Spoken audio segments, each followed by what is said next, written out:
పితా పుత్ర పవిత్రాత్మ నామమున ఆమేన్. క్రీస్తు సందేశం దివ్యవాణి టీవీ కార్యక్రమానికి స్వాగతం, సుస్వాగతం.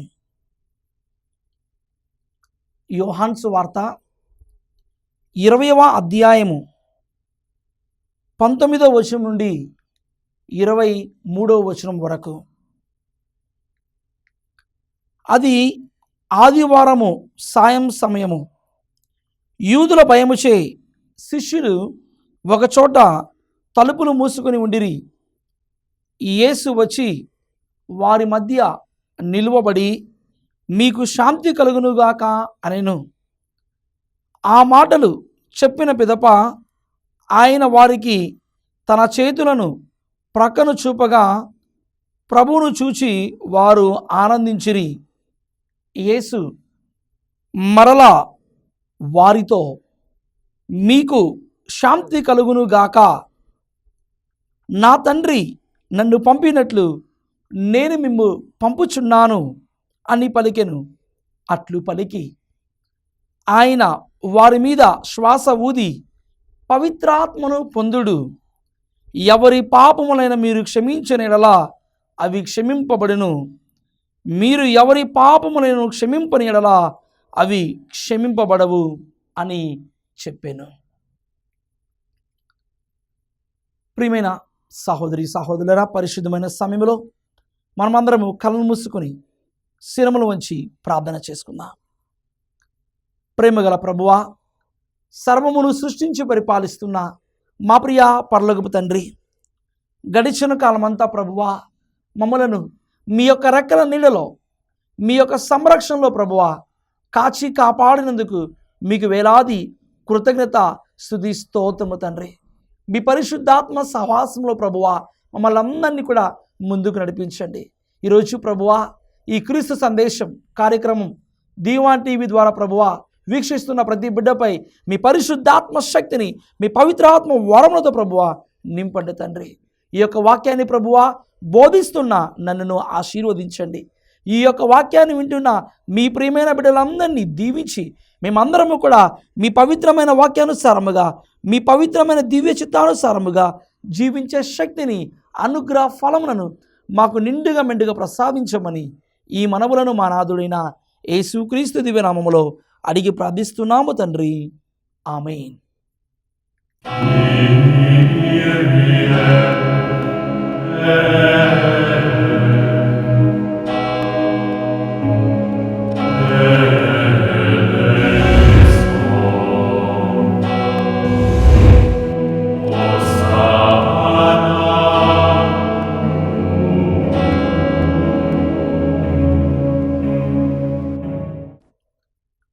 క్రీస్తు నాథునియందు మిక్కిలి ప్రియులకు సహోదరి సహోదరులారా, ఈరోజు మనమందరము కూడా యావత్ శ్రీ సభతో కలిసి పెంతెకోస్తు పండుగను మనమందరము కూడా జరుపుకుంటూ ఉన్నాము.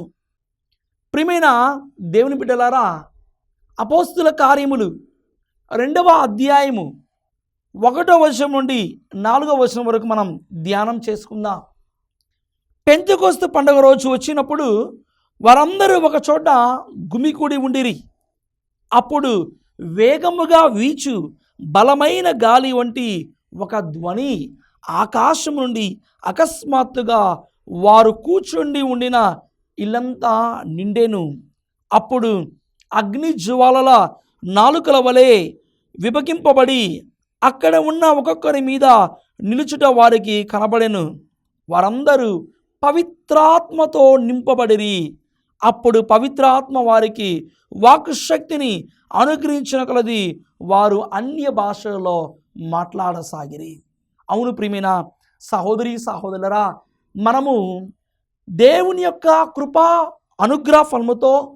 దేవుని యొక్క దీవెనలు మనం పొందుకుంటున్న ఈ యొక్క శుభతరుణమున ఈ పెంతెకోస్తు పండుగ మన విశ్వాసానికి ఒక కేంద్ర బిందువు లాంటిది.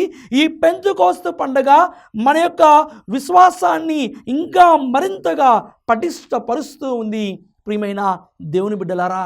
ఎందుకంటే ఈ పెంతెకోస్తు పండగే శ్రీ సభ పుట్టినరోజని, శ్రీ సభ జన్మించిన రోజని మనం మరొక మాటలో ధ్యానం చేసుకోవచ్చు. మరి ఈ శిష్యులందరూ కూడా పైన మేడగదిలో ఉన్నప్పుడు అప్పటిదాకా మరి యేసుక్రీస్తు ప్రభుతో ఉన్న శిష్యులందరూ కూడా మరి ఆ యొక్క శిలువ శ్రమలు అప్పుడు అందరూ పారిపోయి ఎవరి యొక్క జీవితాన్ని వారు జీవిస్తున్న సమయంలో ప్రియమైన సహోదరి సహోదరురా, పరిశుద్ధ మరియ తల్లి చల్లా చెదరైపోయిన శిష్యులందరినీ కూడా మరలా ఐక్యపరిచి పైన మేడగదిలో ఉంచుతూ వారందరికీ పరిశుద్ధాత్మ శక్తిని నింపుకోవడానికి, పరిశుద్ధాత్మ శక్తితో నింపబడడానికి ఆ తల్లి దోహద చేస్తూ మనమందరము కూడా వాక్యంలో విన్న విధముగా వారందరూ మరి ఒక చోట గుమికూడినప్పుడు వేగముగా వీచి బలమైన గాలి వంటి ఒక ధ్వని ఆకాశం నుండి అకస్మాత్తుగా కూర్చొని ఉండిన ఇల్లంతా నేను అప్పుడు ఏమవుతుందంటే అగ్ని జ్వాల నాలుకల వలె విభజింపబడి అక్కడ ఉన్న ఒక్కొక్కరి మీద నిలుచుట వారికి కనపడాను. అప్పుడు వారందరూ కూడా పవిత్ర ఆత్మతో నింపబడిరి. ప్రియమైన సహోదరి సహోదరులరా, మరి పైన మేడగదిలో ఉన్న శిష్యులందరిపై పరిశుద్ధాత్మ దేవుని యొక్క దీవెనలు వాళ్ళు పొందుకున్న తర్వాత, ఆ పరిశుద్ధాత్మ దేవుని యొక్క వరములను అనుగ్రహములతో వారు నింపబడిన తర్వాత వారు దేవుని యొక్క వాక్యాన్ని బోధించడమే మాత్రమే కాకుండా అన్య భాషల్లో మాట్లాడుతున్నారు. వారు నలుదిశలా వెళ్ళి దేవుని యొక్క వాక్యాన్ని బోధిస్తూ దేవునికి ప్రియమైన బిడ్డలుగా మరి శిష్యులు నిలుస్తూ ఉన్నారు. ప్రియమైన సహోదరి సహోదరులరా, కనుకనే మనమందరము గుర్తుంచుకోవాలి,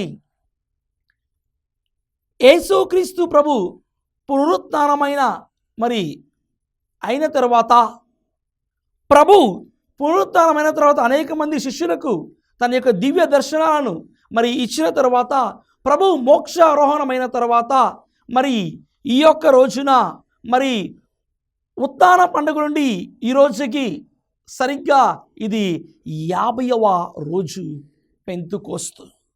కనుక ప్రియమైన సహోదరి సహోదరులరా, మనం ఎల్లప్పుడూ గుర్తుంచుకోవాలి, ఈ పెంతెకోస్తు పండుగ రోజున మన శ్రీ సభ ఆవిర్భవించిన రోజు.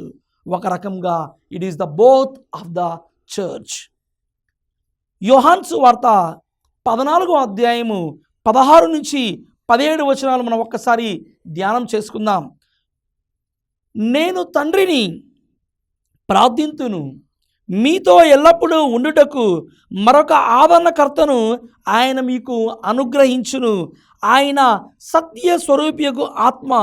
లోకము ఆయన్ను చూడదు కనుక ఆయన్ను పొందజాలదు. మీరు ఆయన ఎరుగుదురు కనుక ఆయన మీతో నివసించును, మీ యందు ఉండును.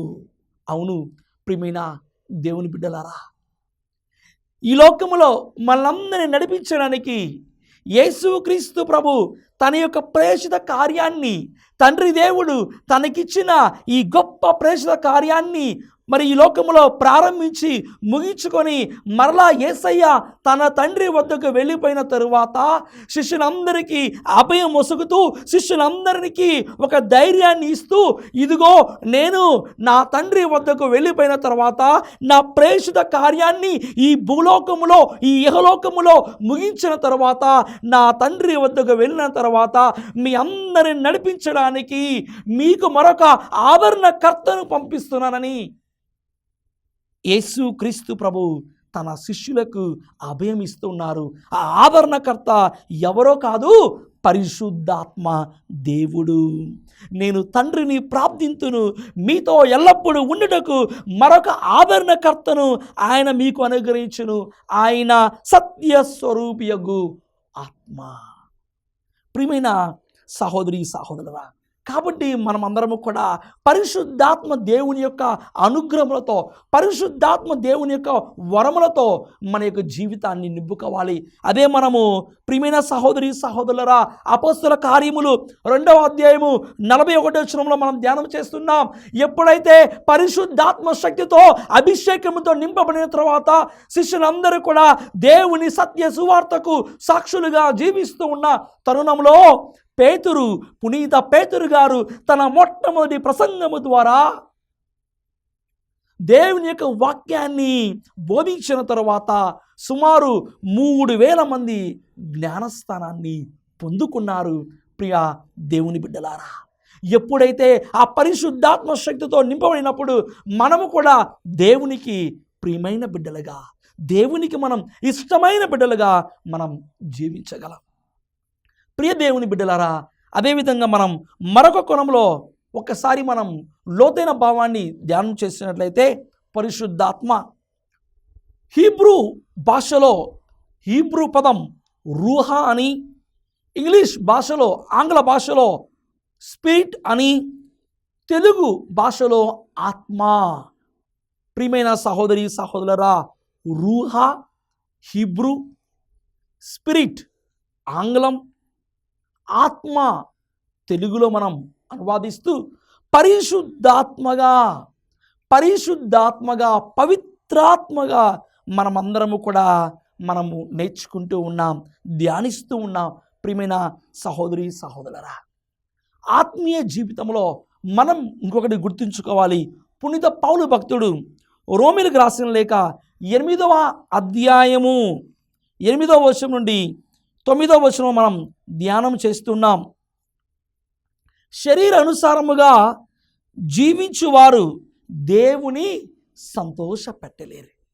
ఆత్మీయ జీవితంలో మనం ఎప్పుడు గుర్తుంచుకోవాలి, పరిశుద్ధాత్మ దేవుని యొక్క దీవెనలు పొందుకున్న మనము శరీర అనుసారముగా జీవించువారు దేవుని సంతోషపెట్టలేరు. మీ యందు నిజముగా దేవుని ఆత్మ వసించుచున్నచో మీరు శరీరమందు కాక ఆత్మయందు ఉన్నారు. క్రీస్తు ఆత్మ తన యందు లేనివాడు ఆయనకు చెందడు. అవును ప్రియమైన దేవుని బిడ్డ, క్రీస్తు ఆత్మ తన యందు లేనివాడు ఆయనకు చెందడు. కాబట్టి మనం ఈ యొక్క జీవితంలో శరీర అనుసారముగా కాకుండా ఆత్మానుసారముగా జీవించుతూ దేవునికి మనం అందరము కూడా ఇష్టమైన బిడ్డలుగా జీవిస్తున్నప్పుడు ప్రభువుని యొక్క దీవెనలను, పరిశుద్ధాత్మ దేవుని యొక్క అనుగ్రహములను, వరములను మనం నిండుగా మెండుగా పొందగలం. క్రీస్తు సందేశం కార్యక్రమంలో ఇప్పుడు చిన్న విరామం తీసుకుందాం.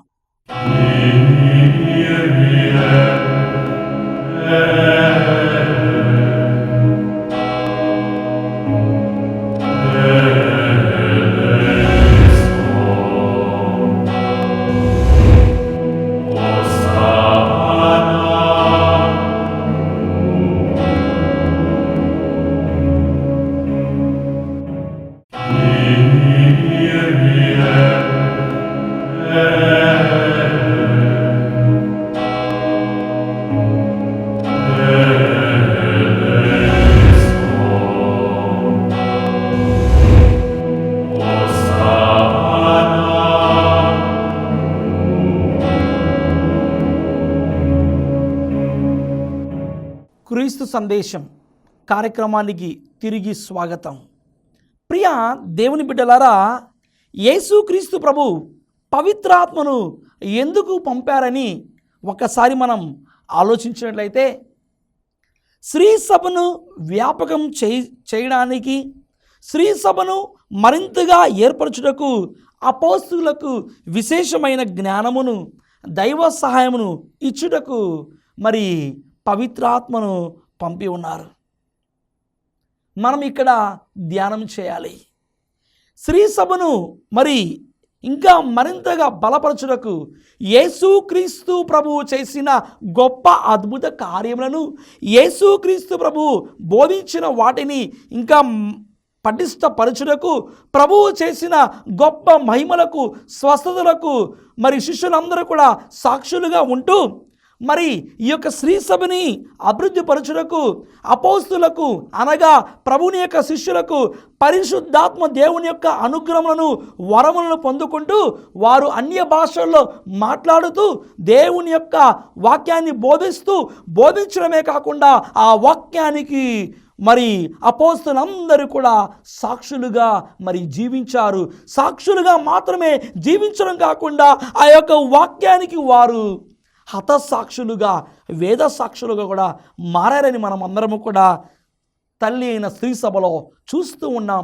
ప్రియమైన దేవుని బిడ్డలారా, అయితే ఈ యొక్క తరుణంలో ఈ పెంతెకోస్తు పండుగ రోజున మనమందరము కూడా గుర్తు చేసుకోవాలి, పరిశుద్ధాత్మ దేవుని యొక్క దీవెనను అనుగ్రహం మనమందరం కూడా నిండుగా మెండుగా మనం పొందుకోవాలి. ప్రియమైన దేవుని బిడ్డలారా, అదే మన కథోలిక శ్రీ సభ సత్యోపదేశం మనందరికీ తెలియజేస్తూ ఉంది. పరిశుద్ధాత్మ దేవుని యొక్క పాత్ర మన జీవితంలో ఎంతో విశిష్టమైనది. తండ్రి, కుమార, పరిశుద్ధాత్మ మరి దేవుని యొక్క దీవెనలు మనం పొందుకుంటూ ఎల్లప్పుడూ కూడా పవిత్రాత్మ దేవుడు మనల్ని శుద్ధీకరిస్తూ, పవిత్రీకరిస్తూ, నూతనీకరిస్తూ మనల్ని కూడా ఈ లోకములో నడిపించే దేవుడు పరిశుద్ధాత్మ. కాబట్టి మనము ఎప్పుడైనా సరే దేవుని యొక్క అనుగ్రహం పొందుకుంటూ మన యొక్క జీవితాన్ని ముందుకు నడిపించాలి. పవిత్రాత్మ దేవునికి వ్యతిరేకముగా ఎటువంటి పాపమైనా సరే, దైవ దూషణైనా సరే మనము పలుకరాదు. ప్రియమైన దేవుని బిడ్డలారా, దేవుడు మనకిస్తున్న అనుగ్రహముల ద్వారా మనమందరము కూడా ఆత్మలో ఎదిగినప్పుడు, ఆత్మలో ఫలిస్తున్నప్పుడు మన జీవితాలు అనేవి 30ంతలుగా, 60ంతలుగా, 100ంతలుగా ఆశీర్వదింపబడతాయి. కానీ మనము దేవుని నుండి దూరముగా పోయినప్పుడు మనలో ఆ పరిశుద్ధాత్మ అనేది పని చేయకుండా మన హృదయంలో దురాత్మలు, దుర్గుణాలు, సైతాను శక్తులు, సైతాను అంధకారపు బంధములతో మన హృదయాలు కప్పివేయబడతాయి. ఇదిగో ప్రియమైన దేవుని బిడ్డ, మనం ఈ లోకములో ప్రభుని అనుసరిస్తున్నామంటే, మనం ఈ లోకములో దేవుణ్ణి మనమందరము కూడా అనుసరిస్తున్నామంటే ఆత్మీయ జీవితంలో గుర్తు చేసుకోవాలి. ఆత్మీయ జీవితంలో నిత్యము కూడా ఎదగడానికి మనం ముందుకు రావాలి. కానీ ఆత్మీయ జీవితంలో పరిశుద్ధాత్మ శక్తితో నింపబడడానికి ముందుకు రావాలి. కానీ ఎప్పుడైనా సరే మన హృదయములో అటువంటి దుర్గుణాలకు, మన హృదయములో ఎటువంటి సైతాను శక్తులకు, మన హృదయములో ఎటువంటి దురాత్మలకు మనము తావు ఇవ్వకూడదు. కాబట్టి ప్రియమైన దేవుని బిడ్డలారా, మనం చూస్తూ ఉన్నాం జ్ఞానవరములు 7 యెషయా గ్రంథము 11వ అధ్యాయము 2-3 వచనములు. ప్రతి క్రైస్తవ బిడ్డ ఈ జ్ఞానవరములను, ప్రతి క్రైస్తవ బిడ్డ ఈ జ్ఞాన అనుగ్రహములతో తమ యొక్క హృదయములను నింపుకోవాలి. జ్ఞానవరములు 7: జ్ఞానం, బుద్ధి, విమర్శ, దృఢము, తెలివి, భక్తి, దైవ భయం. ఇటువంటి వరములతో మన యొక్క జీవితాన్ని, మన యొక్క హృదయాలను మనం నింపుకోవాలి. అదేవిధముగా పవిత్రాత్మ అనుగ్రహములు లేదా జ్ఞాన అనుగ్రహములు 12. పునీత పౌలు భక్తుడు గలతీయులకు రాసిన లేఖ 5వ అధ్యాయము 22వ వచనం మనం ధ్యానం చేస్తున్నాం. ప్రేమ, సంతోషం, సమాధానం, ఓర్పు, దయ, మేలిరినతనం, తాళిమి, శాంతి, విశ్వాసం, మర్యాద, నిగ్రహం, విరక్తత్వం. ఈ యొక్క జ్ఞాన అనుగ్రహములను మనమందరము కూడా మన యొక్క హృదయములో, మన యొక్క జీవితంలో అలవరుచుకొని మనమందరము కూడా ఆత్మలో ముందుకు వెళ్ళాలి. ప్రియమైన సహోదరి సహోదరులారా, అదే విధముగా ఈ జ్ఞాన వరములు, జ్ఞాన అనుగ్రహములు మాత్రమే కాకుండా కొన్ని ప్రత్యేకమైన కృపా వరములు లేదా ఈ పవిత్రాత్మ వరములను మనమందరము కూడా నింపుకోవడానికి ఆత్మీయ జీవితంలో మనం ప్రయత్నం చేస్తూ ఉండాలి. ప్రియ దేవుని బిడ్డ, ఆ కృపావరములను ఒక్కసారి మనం ధ్యానం చేసుకుందాం. పునీత పౌలు భక్తుడు కొరింథీయులకు రాసిన మొదటి లేఖ 12వ అధ్యాయము 8-10 వచనములో ఒక్కసారి మనం ధ్యానించుదాం. ఒకే ఆత్మ ఒకనికి వివేకపూర్వక వాక్కును, మరి ఒకనికి విజ్ఞానపూర్వక వాక్కును వసుగుచున్నారు. ఒకే ఆత్మ ఒకరికి విశ్వాసము, మరొకరికి స్వస్థపరచు శక్తిని ఇచ్చుచున్నారు. ఆత్మ ఒకరికి అద్భుతములు చేయు శక్తిని, మరొకరికి ప్రవచన శక్తిని, వేరొకరికి ఆత్మలను వివరించు శక్తిని ఇచ్చుచున్నారు. ఒకరికి వివిధములకు భాషలలో మాట్లాడగల శక్తిని, వేరొకరికి ఆ భాషలను అర్థమయ్యే వివరింపగల శక్తిని ఇచ్చుచున్నారు. కావున ప్రియమైన దేవుని బిడ్డలారా, ఈ కృపా వరములను మన ఆత్మీయ జీవితంలో మనం ఎల్లప్పుడూ కూడా అలవరుచుకొని జీవిస్తూ ఉండాలి. ప్రియ సహోదరి సహోదరులారా, అదే మనము ధ్యానిస్తున్న ప్రభు ఇచ్చిన అంతిమ సందేశంలో మత్తయి వార్త 28వ అధ్యాయము 20వ వచనంలో మనందరికీ తెలిసిన విధముగా, నేను మీకు ఆజ్ఞాపించినదంతయు వారు ఆచరింప బోధింపుడు, ఇదిగో లోకాంతం వరకు సర్వదా నేను మీతో ఉందును అని అభయమొసుగుతూ ఉన్నారు. లోకాంతం వరకు నేను మీతో సర్వదా ఉందును. పరిశుద్ధాత్మ దేవుడు మనల్ని అనునిత్యము నడిపిస్తూ, పరిశుద్ధాత్మ దేవుడు మనల్ని అనునిత్యము పవిత్రీకరిస్తూ, పరిశుద్ధాత్మ దేవుడు మనల్ని అనునిత్యము నూతనీకరిస్తూ, పరిశుద్ధాత్మ దేవుడు మనల్ని అనునిత్యము కూడా ఈ లోకములో చక్కగా మనల్ని నడిపిస్తూ ఉన్నారు.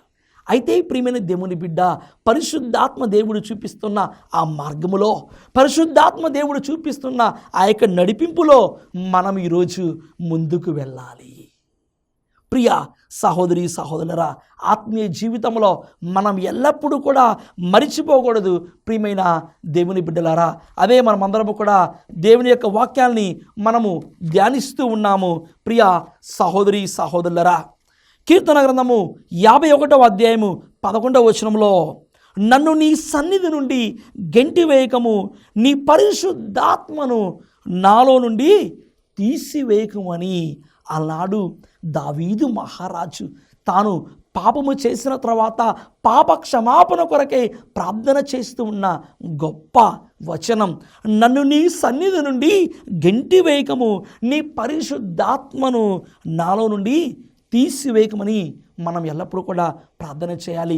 మన హృదయంలో ఉండవలసింది పరిశుద్ధాత్మ దేవుని యొక్క జ్ఞాన వరములు, అనుగ్రహములు. ప్రియమైన సహోదరి సహోదరులారా, మనలో దురాత్మను ప్రవేశింపడానికి, మనలో దురాత్మకు మనం ఎటువంటి తావు ఇవ్వకుండా హృదయములో పరిశుద్ధముగా మనము ఉంచుకోవాలి. ప్రియ దేవుని బిడ్డ, కీర్తన గ్రంథము 139వ అధ్యాయము 7వ వచనం మనం ధ్యానం చేస్తున్నాం.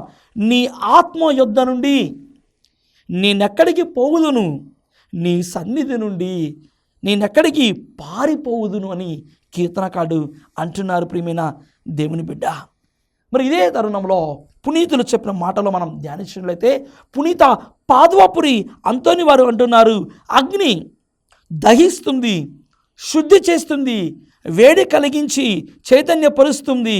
అలానే పరిశుద్ధాత్మ మన పాపములను దహించి మన హృదయములను శుద్ధి చేసి మనకు బుద్ధి వికాసము కలిగించి నూతన చైతన్యము ప్రసాదిస్తుంది. ప్రియమైన దేవుని బిడ్డ, పరిశుద్ధాత్మ దేవుని యొక్క దీవెన పొందుకున్న మనము ఆ పరిశుద్ధాత్మ మన పాపములను దహించి మన హృదయములను శుద్ధి చేసి మనకు బుద్ధి వికాసమును కలిగించి మనలో ఒక నూతనమైన చైతన్యాన్ని ప్రసాదిస్తుంది. అదేవిధముగా గురువులకు పాలక పునీతులైనటువంటి పునీత జాన్ మరియ వియాన్ని గారు పరిశుద్ధాత్మ గురించి మనకు తెలియజేస్తున్నారు. ఓ దేవా, నన్ను నేను పరిశీలించుకొండకు, నిన్ను తెలుసుకొని సేవించుటకు నీ పరిశుద్ధాత్మను నాపై కుమ్మరింపుము. అవును ప్రియమైన సహోదరి సహోదరులారా, నన్ను నేను మనము పరిశీలించుటకు, మనము మరి ఆత్మ పరిశీలన చేసుకొని దేవుణ్ణి సేవించుటకు పరిశుద్ధాత్మ శక్తిని మన మీద కుమ్మరించాలని అనునిత్యము కూడా మనం ప్రార్థన చేయాలి. ఎందుకంటే ఈ పరిశుద్ధాత్మ దేవుని యొక్క పాత్ర ప్రతి క్రైస్తవ బిడ్డ జీవితంలో ఎంతో అమోఘమైనది. పరిశుద్ధాత్మ దేవుని యొక్క పాత్ర మనందరి జీవితంలో ఎంతో విశిష్టమైనది. కావున ప్రియమైన దేవుని బిడ్డలారా, మరి ఈ పెంతెకోస్తు పండుగ రోజున మనము దేవునికి ఇష్టమైన బిడ్డలుగా జీవిస్తూ, ఆనాడు అగ్ని జ్వాల నాలుక రూపంలో ఏ విధంగా అయితే పరిశుద్ధాత్మ దేవుడు శిష్యుల మీదకి వేంచేసి తన యొక్క కృపా అనుగ్రహ ఫలములను శక్తిని, పవిత్రాత్మ శక్తిని ప్రసాదించిన విధముగా మరి మన మీద కూడా అటువంటి పరిశుద్ధాత్మ శక్తిని ప్రభు అనుగ్రహిస్తూ జ్ఞానస్థానము ద్వారా, భద్రమైన అభ్యంగనము ద్వారా మనము దేవునికి మరి విశిష్టమైన బిడ్డలుగా, దేవునికి మరి ప్రీతిపాత్రమైన బిడ్డలుగా, మరి క్రీస్తుకి ఒక గొప్ప సైనికులుగా, సాక్షులుగా మనం జీవిస్తూ ఉన్నాం. మరి మనలో ఉన్న ఆ పరిశుద్ధాత్మ శక్తిని మరి పొందుకున్న మనము ఇతరులకు సాక్షులుగా జీవించుదాం. మన యొక్క జీవితం ద్వారా 10 మందిని కూడా ప్రభువు వైపు నడిపించుదాం. తద్వారా దేవాతి దేవుడు మనందరినీ కూడా నిత్యము దీవించి తన యొక్క సన్నిధిలో కాచి కాపాడునుగాక. ఆమేన్. ప్రభు మీతో ఉండునుగాక, మీ ఆత్మతో ఉండునుగాక. సర్వశక్తి గల సర్వేశ్వరుడు పితా, పుత్ర, పవిత్ర ఆత్మ మనల్ని దీవించి సదా కాచి కాపాడునుగాక. ఆమేన్.